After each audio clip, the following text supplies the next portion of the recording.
When you start to realise that you've got more than the normal, whatever normal is, it's like a wake-up call to say, I am a hoarder, I've got too much stuff. There are 3,000 vintage dresses, 500 handbags, and even more shoes.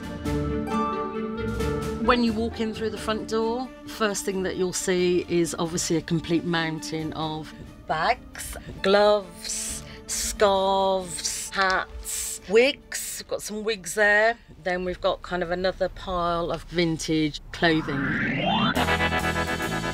Mandy loves fashion from bygone eras. Further back, we've got lots more vintage clothing. And then, believe it or not, there is a toilet that's under there. It's a passion that has got way out of control. I've always loved little things that are a little bit different from the norm, so I think that's probably where the love of charity shops has come from. As you come into the living room area, you can see that there's quite a lot of stuff. Here we've got quite a lot of jewellery, amazing, beautiful, beautiful pieces, a bit of a sparkling magpie, as you can see. And that's where my other boot's gone. The other boot's over in Shoe Mountain. I would say that I've probably got 600 odd pairs of shoes, and that's probably not including boots. There you go. I said it out loud. Mandy's hoard is so huge, her house has no room left for people. It got to the stage that I didn't feel comfortable about inviting people around that I didn't know. A few bits, hang on. Because I know that first impressions are going to be, oh my goodness me. When you start to realise that you've got more than the normal, whatever normal is, it's like a wake-up call to say, this shouldn't be in your house. This is almost your house is being used as a storage unit. Really is hard to admit that it's gone from being a collection to a hoard.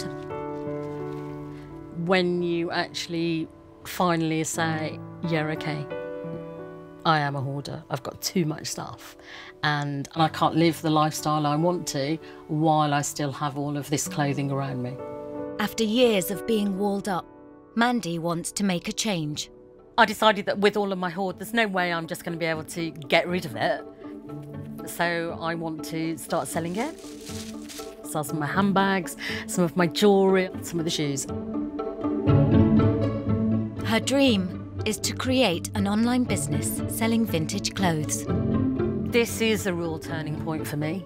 I see a vision of where I want to be. I don't want to live how I'm living now. But will the hoard actually be worth anything to anyone other than Mandy? Vintage clothing and house clearance specialists, Lorraine and Paul, have arrived at Mandy's to try and put a cash value on her hoard. Our project started off as a house clearance company, which has now blossomed into a vintage warehouse. Today we're going to go into Mandy's house. We're going to have a look at her collection and hopefully help her out with the valuation. She wants to know what it's worth, so she can turn her hoard into money. Hello, come in. Come in. Sorry, you have to be careful there. It's all a bit squeezy. No worries. There's lots and lots of interesting stuff. Okay. But just too much of it. I'm a very good hoarder. Okay. You just like to follow me up here. Just be a bit careful on the stairs, that's all. There's so much stuff. Yeah, I can see. How long has this been going on for? How long have you been buying? I would say 30, 35 years, Okay. Easily. Okay. Easily. So that's why it's so hard to rip things out of my hands. For an actual hoarder to want to actually sort of get rid of her collection is a bit of a rarity. Okay, let's get moving. Let's get going. Be prepared. Wow, So, love that. I know, it's gorgeous, isn't Yeah, it? that's amazing. Yeah. So shall I leave you to it for a bit? Yeah. Right, go for it. Thanks. I think hoarding has been a stage in my life when it's been quite difficult. It's easy to say, oh, well, you know, there's not really anyone that needs me. but my stuff is always here. I think the good thing about her is she knows her labels. It's a complete mix, really, isn't it? Paul, could you just grab this chain dress down for me? 60s disc dress, something like that, you're probably looking at 80 to 120. Yeah. That's a really nice piece. 60, 70 pounds for that, I'd say. See, that probably retail about £40. I would suspect that she would find the more valuable stuff, the harder stuff to let go. Brilliant. Gorgeous. She's got some really nice bits It's and just pieces got a very in here. quirky Really style. Yeah, it makes you want to look more further back. It feels a little bit strange, but I know that they know their stuff, and I know that they're respecting the items that they're looking at. You've got a Bieber there. 60, 70 pounds for that, I'd say. I haven't really thought how much it would be, the whole collection. Everything's like, wow, wow, wow, wow. It's like a bit of an Aladdin's cave, really. It's a good hoard. Yeah. It's a very good hoard. But how much do the professionals think it's worth?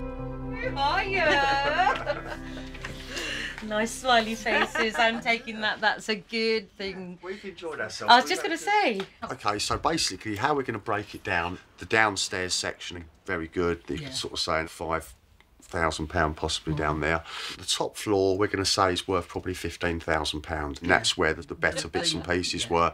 As far as the value goes for the collection, we're going to say a conservative estimate would be 25 to 30,000. It could go higher. That is really, really well lovely. Done, well done you for collecting it. Absolutely amazing to hear the sort of value of my collection. You know, I'm fired up now. It's time to do it. Hello. Now Mandy knows that there's a potential £30,000 piled up in her home, she's decided it really is time to sort through her clothes. We'll start with this room. Her friend Mel has agreed to help, but it's not going to be easy. You know, I can remember when we bought that. Yeah. It's quite hard, but Yeah. yeah. Yeah. No, that's going to go. By their very nature, hoarders don't find it easy to part with possessions. Oh, that is on to keep the kimono jacket. Yes. Yeah. I do Really? want to keep, yeah, I do want to keep that. You know how I love pink suede. I'm not going to be able to get rid of that. Are you sure? How many bags have you got? I'm not going to be able to get rid of the pink suede. Mandy is serious about turning it into a business, but I think maybe is underestimating the work that would take us. I can't just get that pile, Mel, and just pick it up and put it in. I know people would say, just lift it up and stick it straight into a bag and just get rid of it. It's like ripping off a bandage. There's going to be some pain involved in moving on. I'm thinking of, like, time-wise. I know. We've got, you know, just that small pile in the kind of ocean of everything. I think it's like a crisis point for me. Once the Pandora's box is open, you can't really go back, and you've got to do what you'll say that you're going to do. That one I'm going to keep. Mandy has managed to make some space in her spare bedroom. The nicest thing is, I have a little bit of room here. Not a lot, but certainly room that I didn't have yesterday, which is feeling really positive. But she now faces a much bigger challenge. Hello. She's chosen some clothes to sell online. But is she ready to take the plunge? I've got some bags already ready. Is that okay? Sounds like a plan. Great. Her friend Abby has offered support. Shall I put that down as 25? First up, they have to decide how much to charge. That's pretty, isn't it? I'll probably put that up at 15. If she can sell at these prices, then this rail alone could fetch up to £200. Plain one, so I'll just put 5 on that one. But Mandy's desire to hang on to her treasure trove is as strong as ever. I'm quite nervous. I've never done it before. That'll look quite nice against the... It's definitely work in progress at the moment. It's almost like the snowball is rolling and, you know, there is no stop. And that's a little bit scary. I might have to just put that to one side. One item's not too bad, is it? I don't want to set myself up to fail. You know, so you have to start with little steps and it will get easier. That's a good one to start with. What does it look like against that? Does it look okay? First photograph. It's the start of it all. Isn't it? That's great. Yeah. Good feeling. It feels good. Aww. With Abby's help, she's doing a trial run and posting her first dress online. The first one will be epic. I'm very excited. Oh, maybe I should just keep it? No. You knew what I was going to say. Maybe. No, you're right. I've been feeling nervous and anxious, but I feel really positive about the future now. Shall I put my first post up onto Instagram? So I've got the photograph there. Yeah. Let's click next. Next. And So yeah, share it. And there it is. Oh my goodness. I did it. Oh, thank you. It's quite emotional. I like that. It's a modest start to the £30,000 potential piled up in Mandy's hoard. I'm moving forward and things are starting to become organised in my life. I'm feeling very brave. Just a bit nervous now, so I've done it once. I've got to be able to do it again. Yeah. Oh. Yeah. Many times more. Many times more.